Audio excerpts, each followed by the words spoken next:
S times news. भाडेकरू महिलांचे लैंगिक शोषण प्रकरण, प्रदीप रामकृष्ण पाटील यांना अटकपूर्व जामीन मंजूर।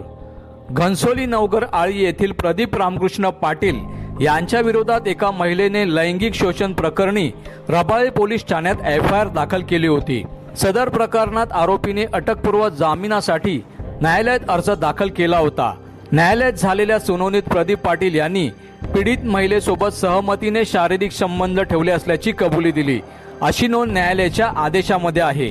याच आधारे न्यायालयाने त्यांना जामीन मंजूर केला असून काही महत्त्वाच्या अटीही घालून दिल्या आहेत। जामिनाच्या अटी: 1. दर शुक्रवारी सकाळी 10 ते 12 या वेळेत रबाळे पोलीस ठाण्यात हजेरी लावावी लागेल।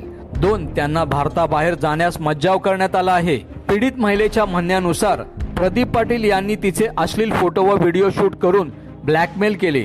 तसेच या प्रकरणात पोलिसांनी अद्यापही आरोपीचा मोबाईल जप्त केलेला नाही आणि एफआयआर नोंदवल्यानंतरही पोलीस आरोपीला अटक करू शकले नाहीत। याशिवाय पीडित महिलेच्या तक्रारीत लहान मुलीबद्दल असलेल्या संभाषणाचा उल्लेख असूनही पोलिसांनी वेळीच कारवाई केली नाही, असा गंभीर आरोप पीडित महिलेने केला आहे। उच्च न्यायालयात जाणार पीडित महिला: अटकपूर्व जामीन मंजूर झाल्यामुळे पीडित महिला सदर आदेशाला उच्च न्यायालयात आव्हान देणार आहे, अशी माहिती समोर आली आहे।